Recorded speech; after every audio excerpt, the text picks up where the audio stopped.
Give us a test again, or you may be getting some audio feedback.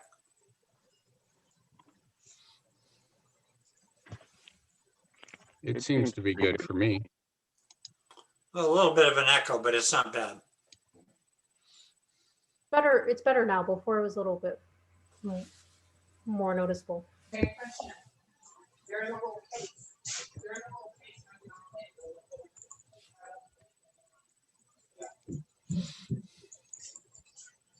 Thank you, everybody, for coming. I got really nervous and wound up here. Like I had it all working, and then 5 minutes before it quit working. Yeah, that's par for the course, it seems. But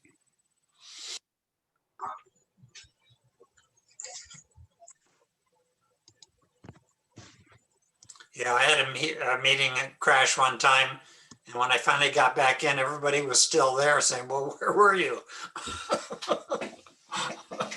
well, I learned to start doing it on 2 devices just in case.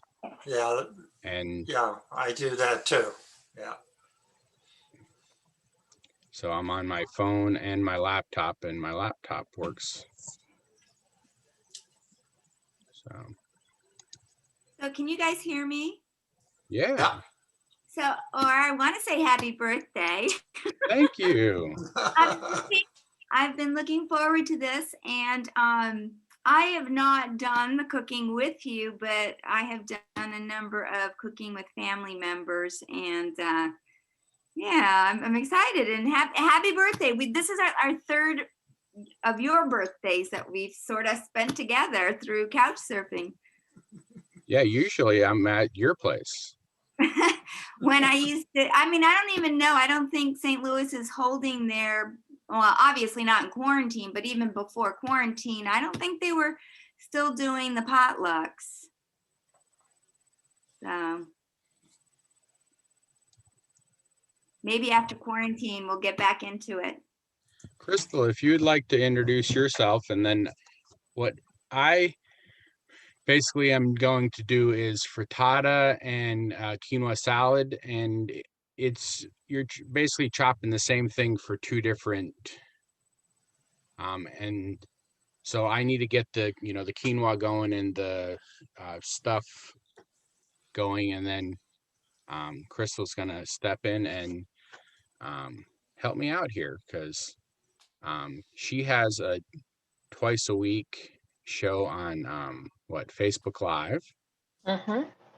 And it just kind of friends getting together cooking, right? Yep.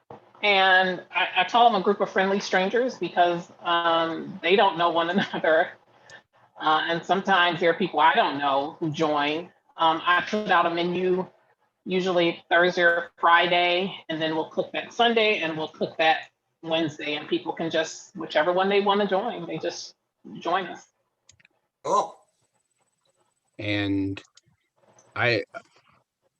she does them usually when I have other meetings, but I went to one of them, and what I really liked about hers is everybody is sharing ideas. It wasn't just like, one person saying this is how to do it.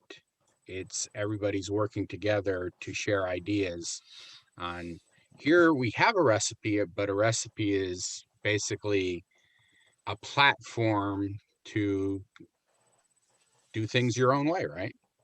Absolutely. And For it's sure. so interesting to see that how everybody's stuff comes out, because people will say, well, I didn't have this kind of pepper, but I had these and I use this. It's really interesting to see. It's been a lot of fun. Yeah, that's the secret of cooking, is to be able to substitute and make adjustments as you go along. And it's so nice to have other people to bounce it off of, because usually you're just in the kitchen by yourself. But here it's like, well, I don't think I have enough of this. What do you guys think? Yep. I don't think we've made anything yet that I haven't liked. We've done all kinds of things. So I get delivery from a group of farmers. There's like 11 or 14 different farmers, depending on what week. And I place an order online, and then they actually deliver it to my place. And so all my vegetables I have are in season Mm. for this. And because it was my birthday, they threw in a not in season flower bouquet, but Oh, Nice. nice. and it has my favorite colors. Actually, the purple ones are dried. I Huh. just felt them. So, um, I don't know if someone could pin my camera where my hand is, and so you could see this real quick. So basically, what I'm going to do is chop up a bunch of little things for my quinoa salad and for my frittata. And how I do a frittata is basically it's a stir fry. I do a stir fry and then I pop a couple good eggs on top. Oh, look at this. Look at these beautiful shiitake mushrooms. Nice. And Those are some beautiful mushrooms. Yeah. local farmers' eggs. Look, Just got laid. Oh, I I like love your that. just like Throw it I was off like, your I don't know where I found this line. container, but Hold that up so we can do a screenshot. Hold it for a Right. second. Yeah, right there. I liked it because the cartons I get from the local farmers are in cardboard, and the cardboard gets all gooey in my fridge. Like, gets kind of, my fridge runs moist. And so, one of the things I do with anything I chop off, I save it. So like here, Make stock for stock. correct. So with this recipe, you can just use water, but I basically, so this is my vegetable broth that I canned. And so I just save all the little bits. Now, one of the things I do with this frittata, I make frittata maybe 3 times a week. So with the bits, I just save in a freezer bag until I get a big one, and then I make a veggie broth.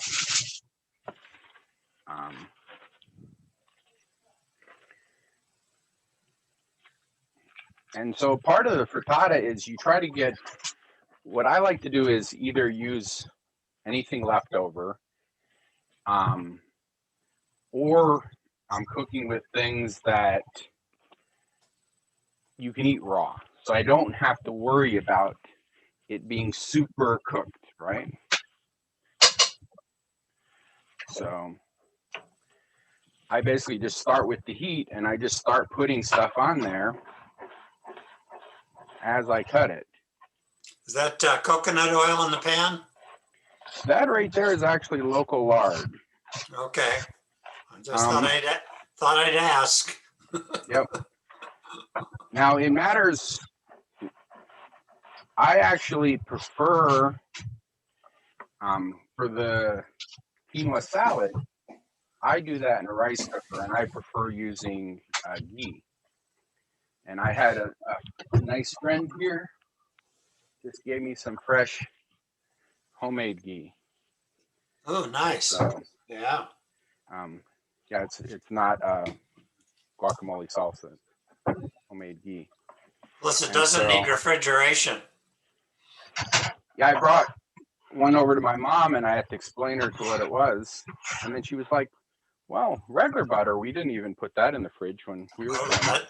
well, that's true. Yeah, you're right. Look at this. This is a garlic. Mm. Wow. It's like elephant garlic. Wow. So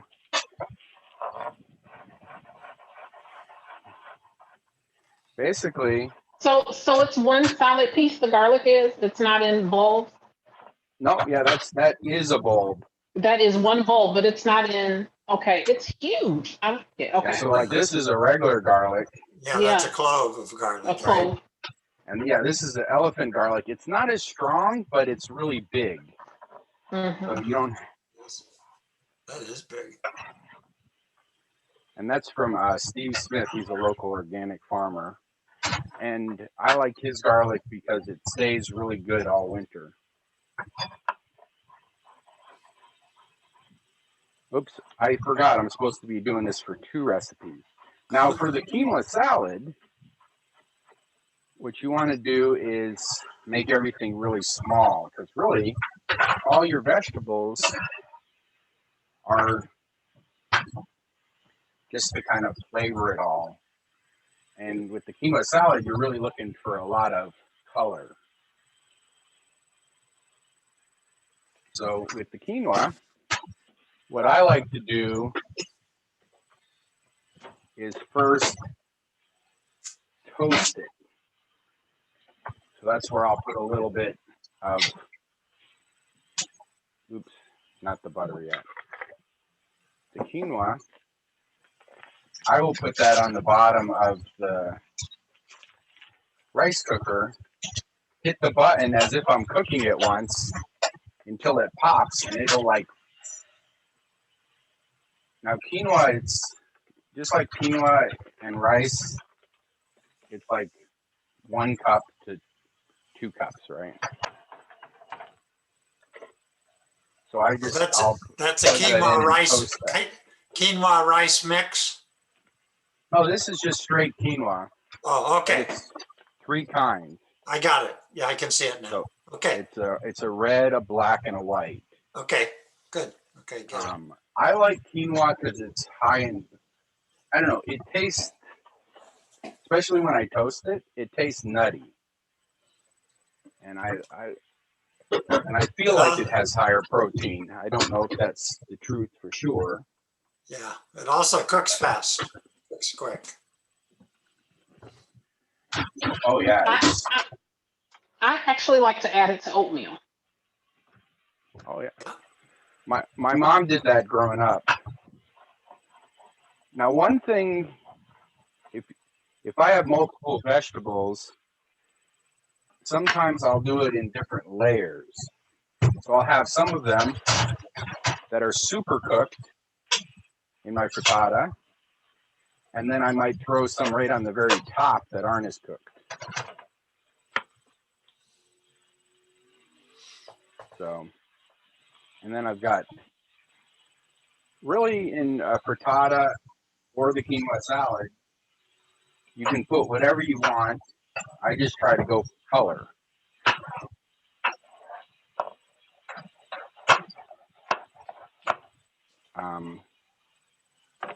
Now, I mean, with quinoa salad, you can even do, I mean, you can do as simple as you cook the quinoa, and then you just add a can of black beans, and you add a can of, crushed or chopped up tomatoes, and that's it. And then if you add a can of corn, basically you've made what? Southwest quinoa salad. But you just serve it cold. This right here is some really beautiful local ginger and some turmeric. Yeah. I have chronic pain, and so I tend to cook with ginger and turmeric a lot, and it makes it's kind of like a pain reliever for me. It makes it so I can function. Yeah. It's nice to have the fresh turmeric. And so I'm splitting it, some for the salad and some for the, now, if I had done something that has to cook like potatoes, I would put them in first. But like everything I'm putting in here, like this is a nice radish for crunch for the salad.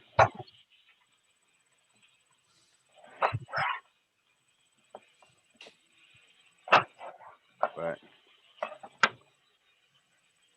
and then I have I don't like to waste anything, so this is all stuff for my juicer. So this is like greens and carrots and stuff, and so I could just dump that in there, being lazy or quick. So.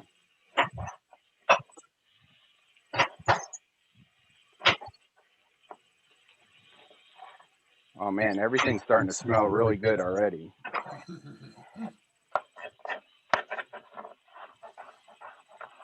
It looks good. Now this radish is, I think this is a daikon, maybe? That's what I was thinking. Yeah. It's really crunchy.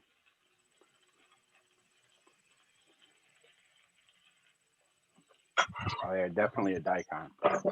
It's got that hint of horseradish aftertaste.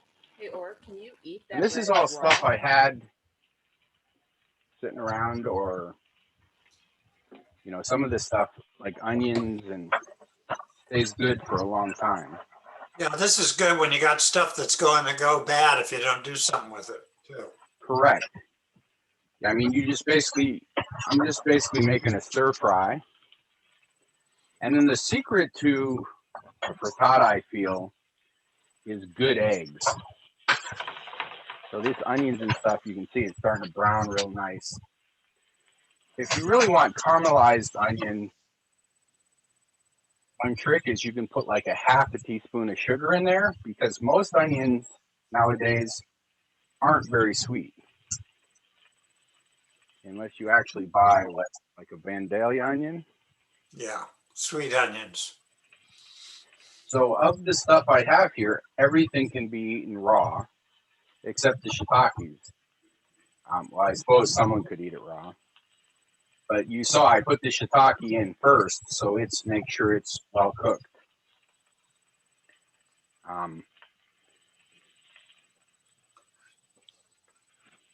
right.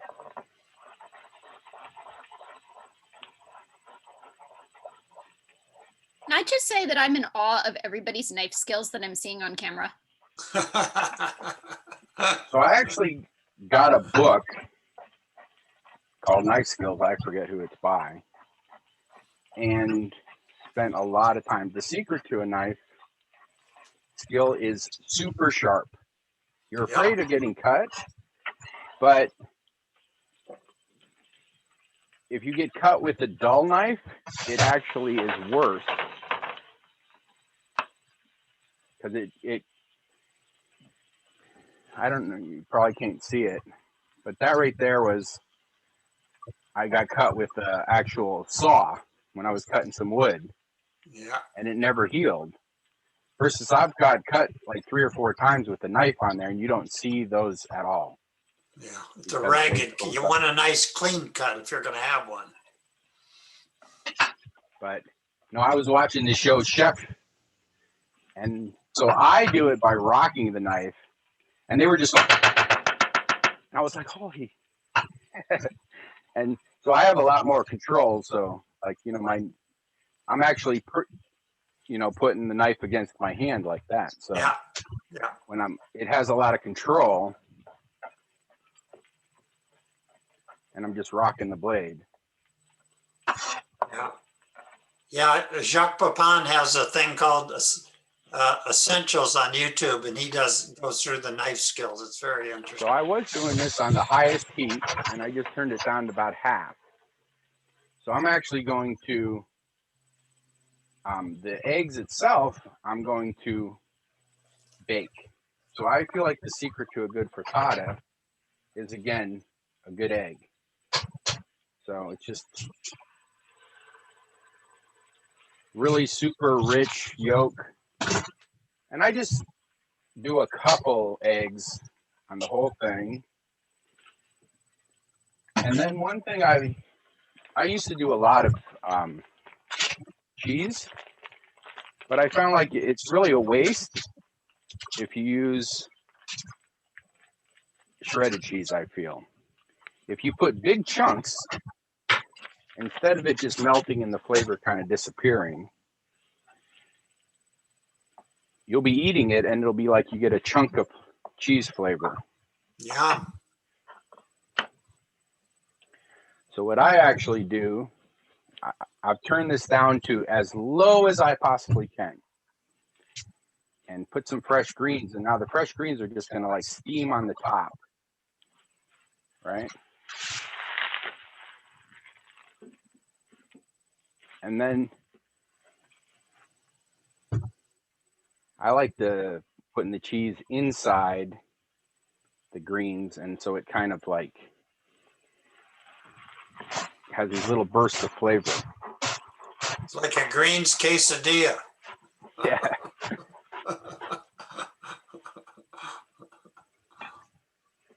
And that's it. Now I put it on the lowest setting I possibly can. And part of it is this pan is really thick, right? And so I'm putting it on the very lowest setting and letting it bake. All right. Is your pan cast iron? This is not. It So looks this really is heavy. this is one of those special pans that are like super. It's like 7 layers, and Mhm. Like super I thick. spent a lot of money for this pan. I got convinced by this client of mine who was in her 90s. She had gotten a set of these pans when she got married, and she gave me one of them. Let's see, I still have it up here. It's just a small one. See, it's just the small. Mhm. And she gave me this. It does. The handle is broke off on this one. The new ones have screws on them. But I was just like, man, that pan is 70 years old. That's And pretty so cool. I was at some trade show, and I want to say I paid $300 for this pan. And I've been using it now for 25 years. It does. I have lost the handle on the other side, and I know I can order a new one, or a long handle, but I just never have. So it's like 7 layers of stainless steel with a aluminum core, so the heat actually goes through the whole thing. So the same temperature on the bottom will be on the top of the pan. But yeah, I mean, growing up, we used the cast iron.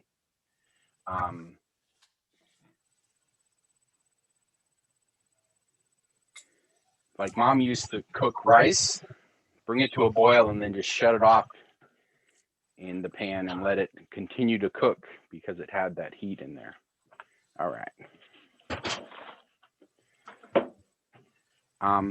That's it on the frittata. Basically, I would chop up all the same little vegetables for the quinoa. The quinoa, I'll add this to the rice cooker. And so it basically toasted the quinoa. And now I'm going to just add some and let that finish cooking. And then I'll turn it over to Crystal.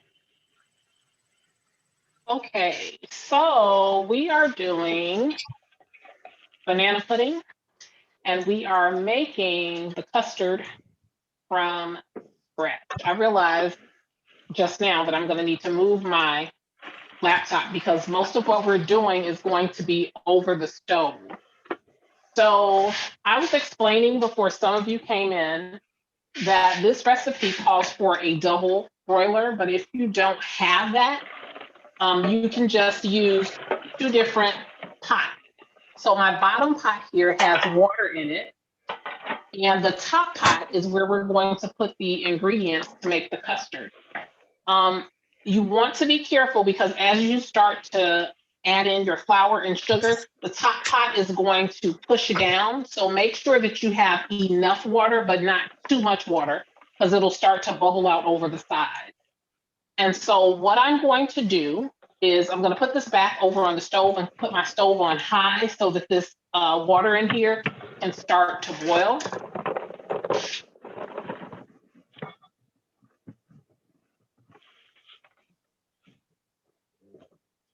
And for this recipe, if you are making just 1 times the recipe, which I never do, I'm literally making 4 times the recipe. And what I have that's what I found, do too. yeah, one is just not, it's just, I mean, I guess if you're I mean, making if a I'm snack for cooking, why yourself. bother making a very small amount? It's just as much work to make twice as much as to make half as much. Yeah. Yeah, and I have some friends who are coming over to pick up some. So my front porch, my contactless pickup is in full effect. So I'll show you what I will put it in just to show you why I'm using for. This is a rectangular glass dish. And you'll notice that mine already has something in it. That's not normally how it goes, but I wanted to try something different today. So I put a graham cracker crust. I made graham cracker crust and put it in there. Normally what I would do is once the custard is made, you would put a layer of custard on the bottom and then start to layer it. So I'm gonna sit this back in until our custard is done. But What do you consider custard? I mean, how's thicker that than- different from just pudding? Well, and the reason I'm calling it custard is because I'll tell you how I started doing this. So my mom cooks her banana pudding. And when I first went away to college, I remember I had girlfriends who made it and it was cold. And it was like off-putting to me because my mom's pudding was always like a nice, warm, thick, you know, it was different. And so I asked my girlfriend, I said, but my mom's pudding is warm. And she said, no, well, you use these boxes. I didn't even know pudding came in a box. I didn't know what that was. And so I tried to blend the two recipes together and it was awful. It was awful. So to me, like the pudding that comes in a box is a little bit thinner. This is going to be a little bit thicker. And my mother, when she makes it, she would normally put a meringue topping on it. I don't like that. Let me rephrase it. I like it when it's hot. But after that first time, if you put it in the fridge and that meringue is on there, the eggs start to drip down into and it's just not, I don't like it. So I call it more of a custard because it's a little bit thicker than what I've seen in the box. So what we're going to do, and I've already measured things out, the recipe calls for 3/4 cups of sugar, 1/3 cup of flour, a dash of salt. It's also going to call for eggs, for 3 eggs, and 2 cups of milk, and then we'll add in vanilla at the end. So what I'm going to do, I'm gonna wait on that water to heat up, is start to pour my milk. And I'm gonna move you guys over where you can see me work. You'll give me just a moment. And so we start with this, you start by adding the dry ingredients and kind of mixing them up just to combine them. And those will go in first. So I will dump these in and then I'm gonna move you guys over so you can see.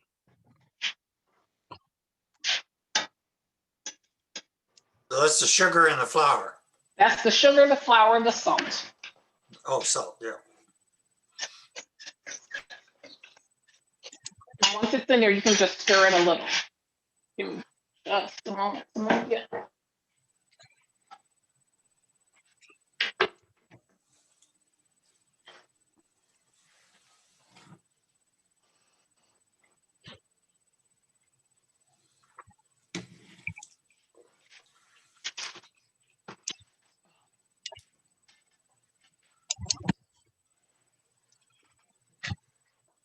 Okay, so I have all my dry goods in there. And I think I want to stir it just a little bit more.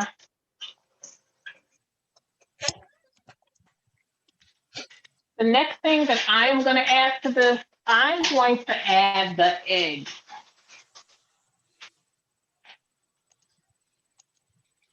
Yeah, the double boiler keeps your eggs from frying. Yes, you do not want, this should be very smooth. Very smooth. You don't want chunks of eggs in Right. your banana pudding. We are not making stir fry with this. Yeah, you're not making scrambled eggs. No. So now that I have added the eggs, I'll go ahead and start to add my milk.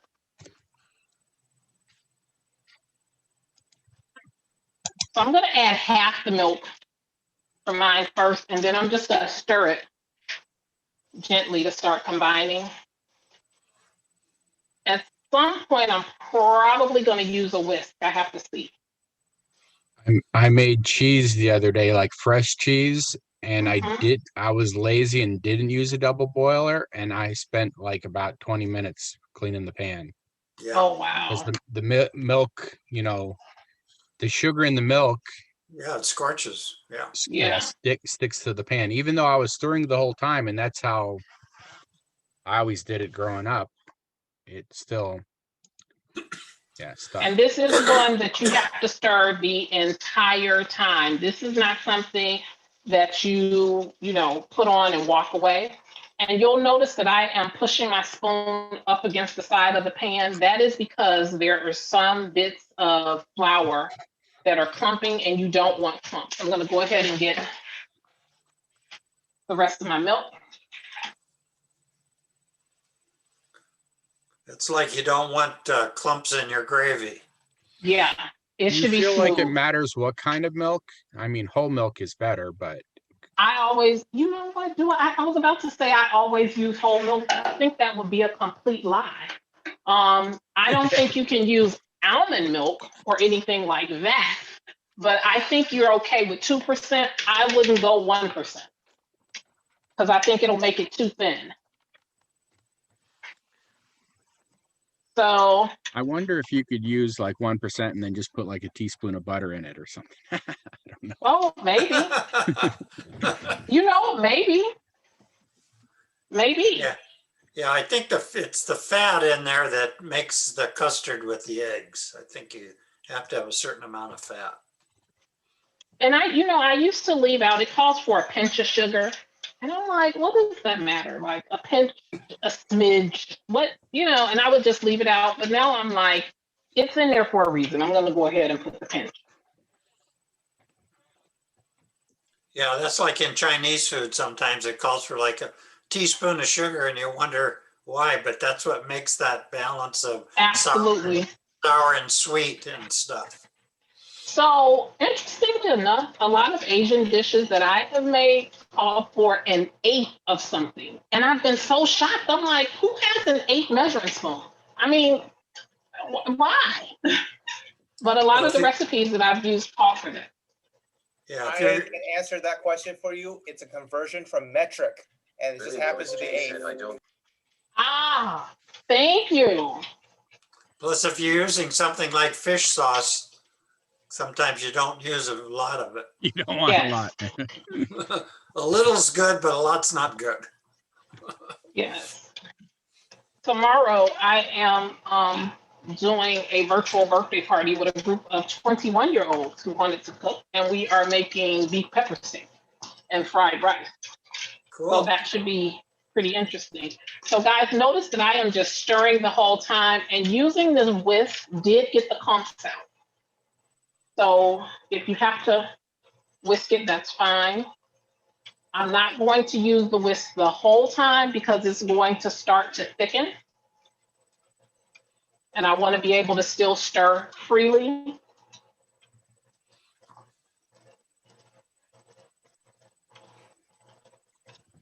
So I'm just stirring. It's going to take at least a good 10 or 15 minutes for this to thicken.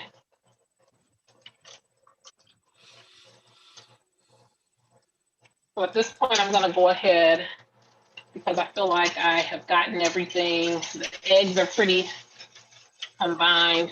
So I'm going to switch back over to my spoon.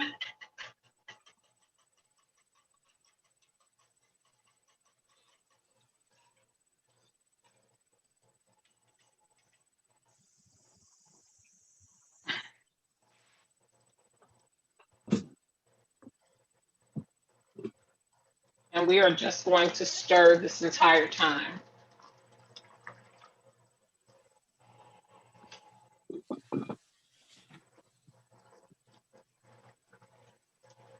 And again, you'll notice,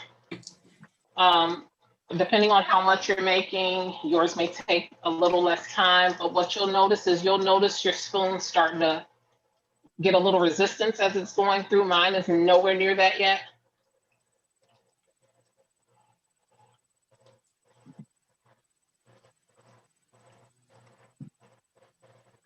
Yeah, what's nice about this too, you don't have to keep trying to control the temperature like you would Yes. without a double boiler. And again, it's not that it requires, I mean, you don't have to run out and get anything fancy. You'll notice, I mean, literally just two pots that one is bigger than the other. That's all you need. Yeah. Here you want to see how mine looks like when it's steaming. I mean, it's like slowly baking in there.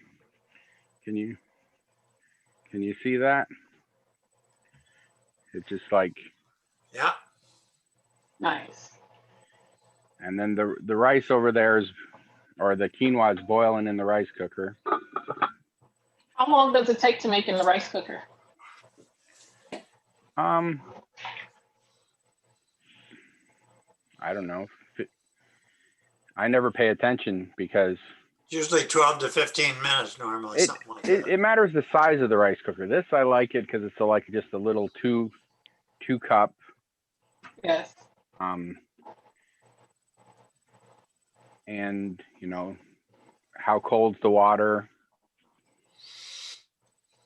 But I tend to, like if I'm just making rice, I'll tend to fry some garlic on the bottom first. Mhm.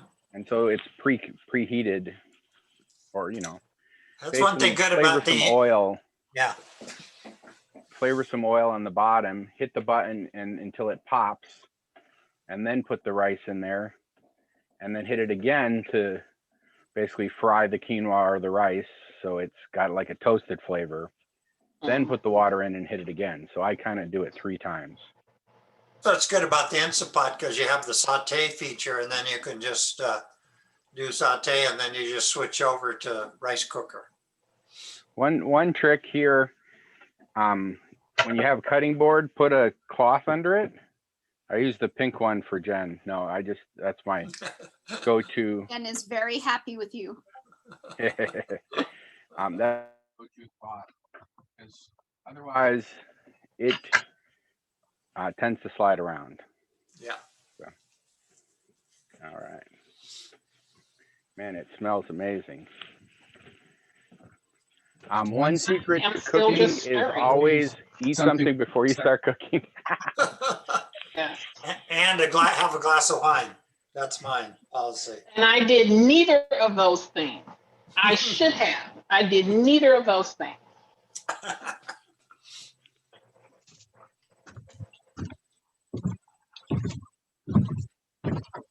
So mine is getting thicker, but it's not the consistency that I want. It's still watery. But I can tell that it has thickened up some.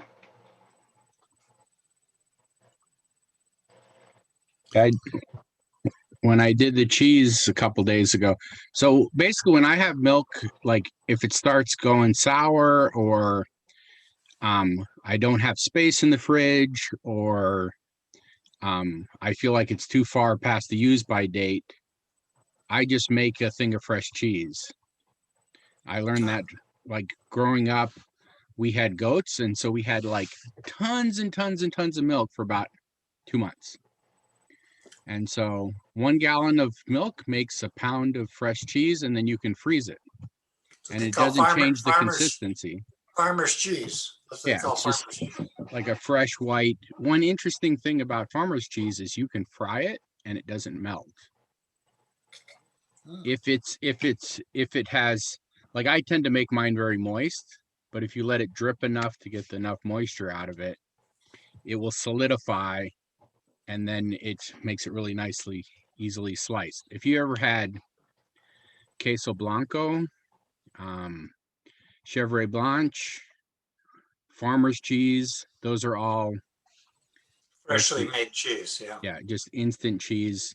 You bring it up to 190 degrees and you pour a little vinegar or lemon juice in it and it curds and then you strain it.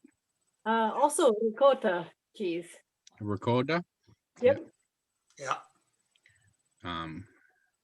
But I think ricotta, well, ricotta isn't it traditionally lamb milk? I don't know.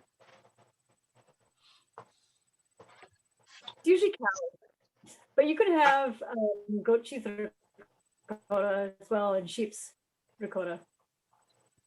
And then mom's cheese, she always, while it was hot, so you put it in a colander in the sink and you put a piece of cheesecloth in it.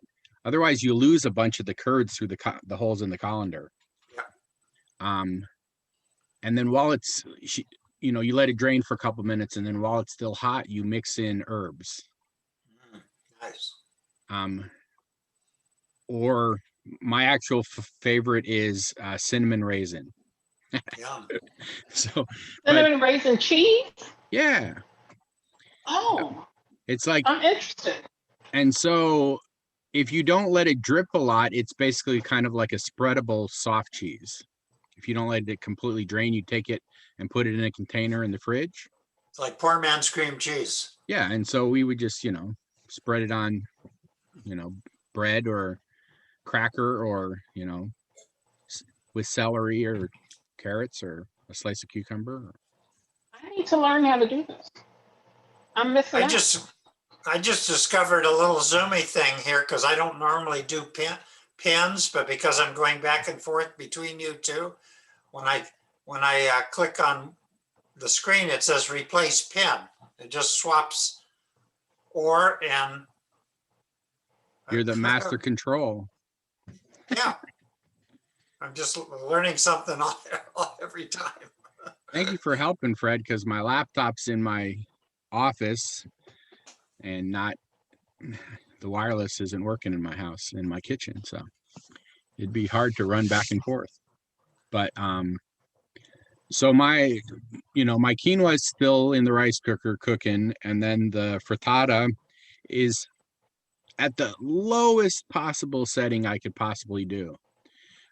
Sometimes what I'll do, if I don't know, I'll pay attention to it. Like when I'm cooking for myself in the morning, I'll turn it really high for like 30 seconds, and then I'll completely shut it off, and then go, you know, do my morning routine, and then come back and it'll be cooked. You know, basically it bakes in the pan. Yeah, plus with that lid on there and all those greens, it's not likely to get dry. Well, and the only thing that's actually cooking is the egg. Everything else you can eat raw. Yeah. And so if you notice, I mean, traditional frittatas, I like, this is how I grew up doing it. You just do a stir fry and you plop a couple eggs on top. And mom used to do that to stretch the eggs for us. So, you know, she would do like maybe 3 eggs for all 6 of us in the morning. So it's a way of stretching it. But later on, I looked up a traditional frittata, and it's like more eggs and less vegetables. Yeah, so you can do whatever you want, whatever. But it's pretty much, you know, like and traditionally, I think you take it and then you put it in the oven to, you know, bake it. So I'm going to show you guys real quick how thick this is now. oh man, that's, Yeah, look at that. And that's so quick. I do have some lumps. But and I'm just smashing them. you have the temperature of the water as high as you can go, or just simmering, right? It's as Well, high it'll as it never can get go. hotter than boiling water. That's the whole Yeah. idea. And so anything that's lumpy, I'm smashing up against the side. I don't want lumps in the banana pudding. Not that it won't get eaten, but that's an unpleasantness in your mouth. But that's really hard to do because like both milk and flour tend to quickly clump up. Yeah, and so that's kind of what's happening here. So I just smash it and stir. And so I'm thinking this is at the consistency that I wanted it. Let me show you. This is at the consistency I want it to be at. Ooh. So I am going to take it off. I'm going to turn it off. Stir it just a little bit more. Remember I said it's nice and thick. Get any lumps out. Okay, now I'm going to take it off. Set it over to the side. I'm going to stir it a little bit more. just to see. I'm looking for lumps at this point. Let me move that. Did you put any flavor in it at all, or it was just, No, that's what we're about to do right now. okay, Now that it is off, but I want to just make sure that I'm like getting the lumps out. So now we're going to add vanilla. And I have been blessed enough to, basically you made a milk gravy, right? But Yep. because you didn't do it in a frying pan, you didn't burn it. right. Yeah, well, custard is made with eggs and milk. That's basically what a basic custard is. And Eggs so milk. there are some lumps in here, but there aren't any bits of egg. So I'm going to call that a win. So the recipe actually calls for a half a teaspoon if you were just making one. I'm going to go ahead and I always feel like a little bit more doesn't hurt anybody.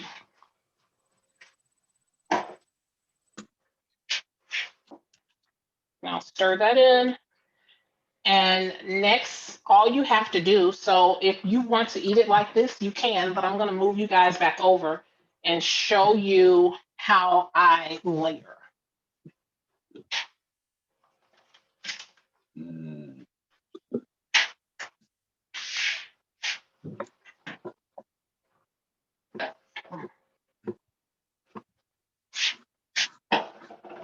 Okay, so let me pull out.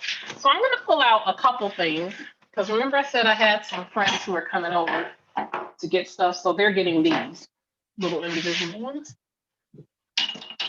And then the family will get the last dish that I showed.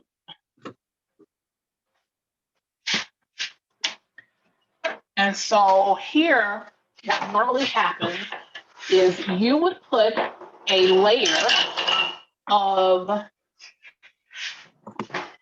custard on the bottom of your dish. However, because I have the other crust that I use, I'm going to go ahead and start with bananas. So you would put a layer of custard, then you would put vanilla wafers, and you would put bananas. This recipe, by the way, is the recipe that's right on the side of the box.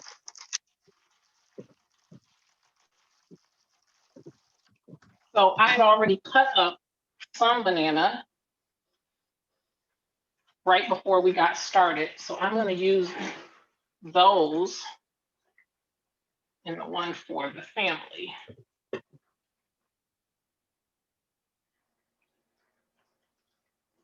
And you just spread them on.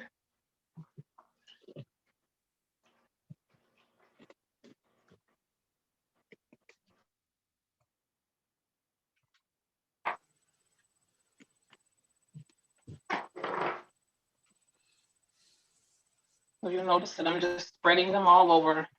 Ideally, you want to cut them right when you're about to use them as opposed to doing it early so that they're nice and fresh.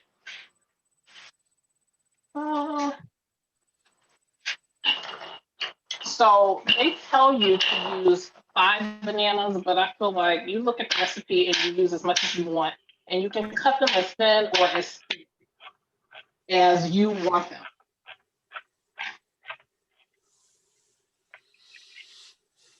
So now what I'm going to do, if I can find a ladle, because that stuff is still very hot. The custard is still very hot.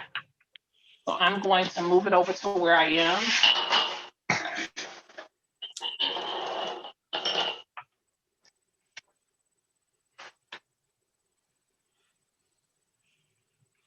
And then we're just going to kind of ladle it in.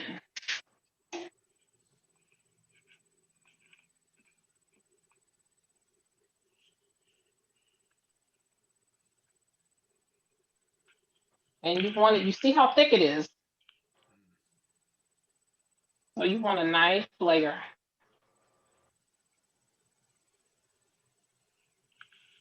I'm going to shake it around. And so now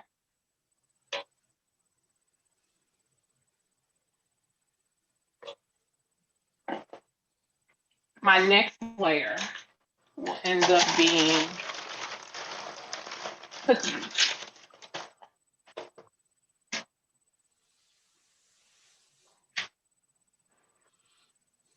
So you just repeat. And at the end, what I end up doing, I'll show you, is just layering the edge there with vanilla wafers. I'm gonna put vanilla wafers, then I'm gonna put banana and another layer of custard.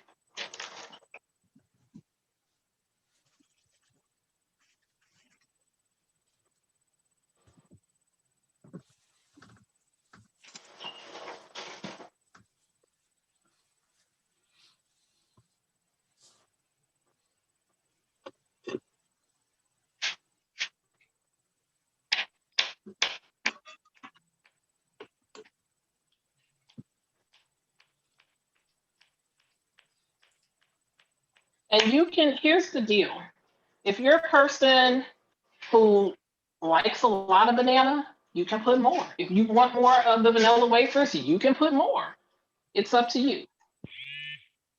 The recipe is a guideline. You take it and fix it up the way that you want. But note that, I mean, once the bananas go in the refrigerator, they're going to be a little but still good.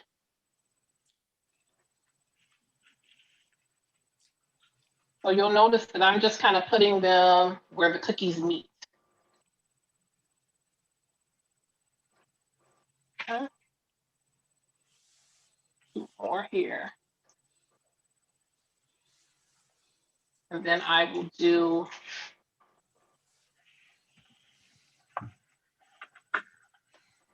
so the custard is very thick. I love it. Oh, wow. Yeah. So that's why I call it custard, because it is so different to me than what's in the box. I don't know that what's in the box gets this thick. I don't know. And it seems like every recipe I've ever seen, they always like let it cool and then do that. No, I go right for it. Yeah. Well, Assemble it while like it's hot. And that will be my last layer for that. And then I take and I just put these around the edge.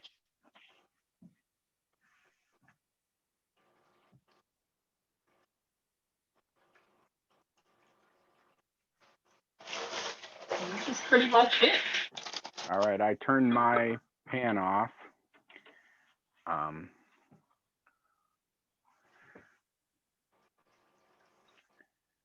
All right. You want to pin me here? My quinoa just popped, but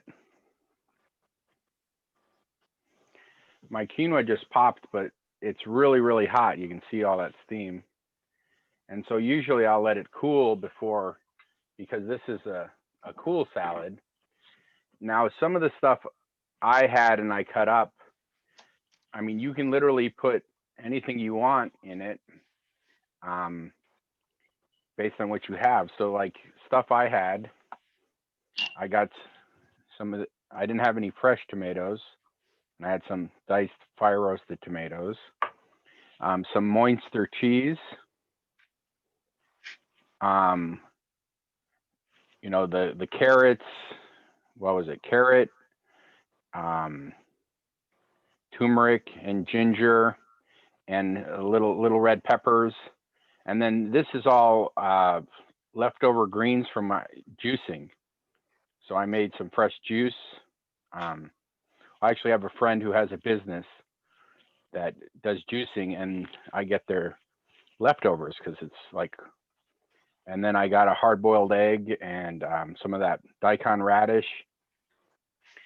And now in the quinoa, while it was hot, I put a teaspoon of that ghee in it. You don't have to.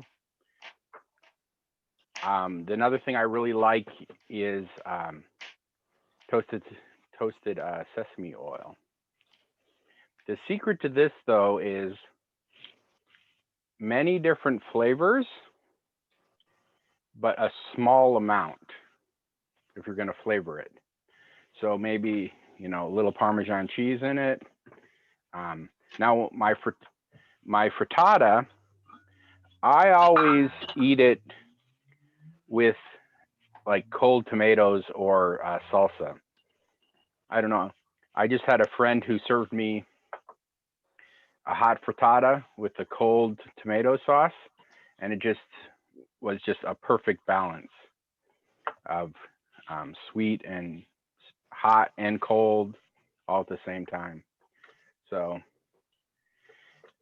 basically with the quinoa is really like, if you looked at it, you wouldn't want to eat it. It looks like all these little teeny worms once it's cooked.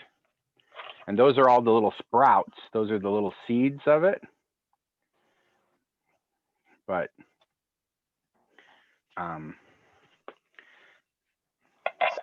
so now I'll just put all this into the fridge to let it cool down.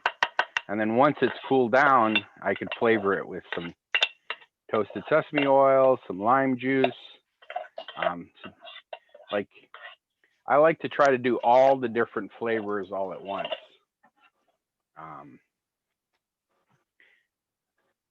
Fresh cilantro or parsley, it just matters what you have. And so, excuse me. So this is something I might do first thing in the morning. I'll make myself a frittata and I'll make the, you know, quinoa salad, and then that'll be enough for 3 or 4 days between the two of them. So that's it. Any questions? So. Did you drain the tomatoes? Nope. Okay. I'll actually go then put some water in here, rinse it out, and then, what do you call it? Pour it back in there to not Here comes waste it. Barbara. That's, I don't know. You're supposed to wash the cans for recycling, so I rinse them out and then I save the juice because it's got flavors. So now let me show you the frittata here. The nice thing about this frittata is I stirred it a little bit, but I never actually used a spoon or a spatula, right? But let's see, look at that. Wow, yeah. Nice caramelized, right? Yeah, very nice. And so now if you want it to be less moist, you take the lid off for the last couple minutes. I tend to like my, you know, I don't know, omelets, eggs.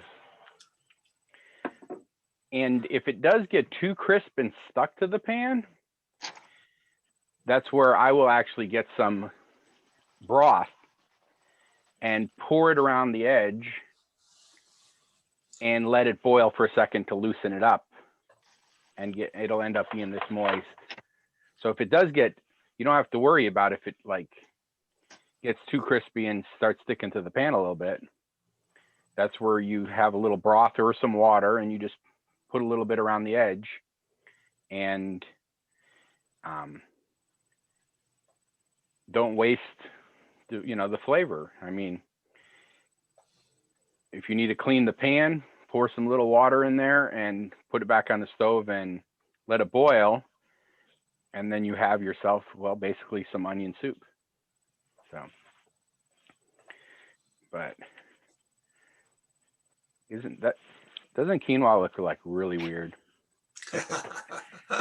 But I mean, it just, especially when you toast it like I did, I mean, it has a little bit of a nutty flavor anyway, but then when you toast it, it has more of a nutty flavor. And what is that? One of the flavors is umami. Umami, yeah. Yeah, so that's the flavor that Now, I mean, this isn't vegan, but it is vegetarian, but you could, you know, chop up some chicken in there also.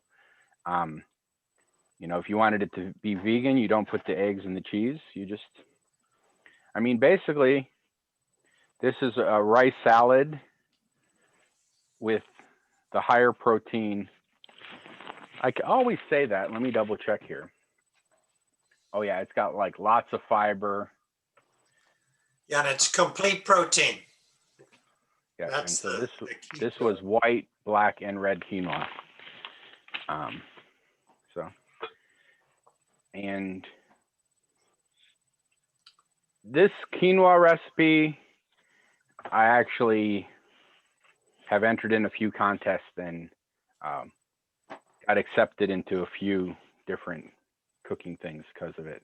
But it's, the main thing about it is it's versatile. You can use whatever you want to add to it and whatever flavors you want to add to it. And then if you need more protein, like I said, you could put a can of beans in it. Like you could, a Southwest quinoa salad, you put black beans and corn, a can of each. So.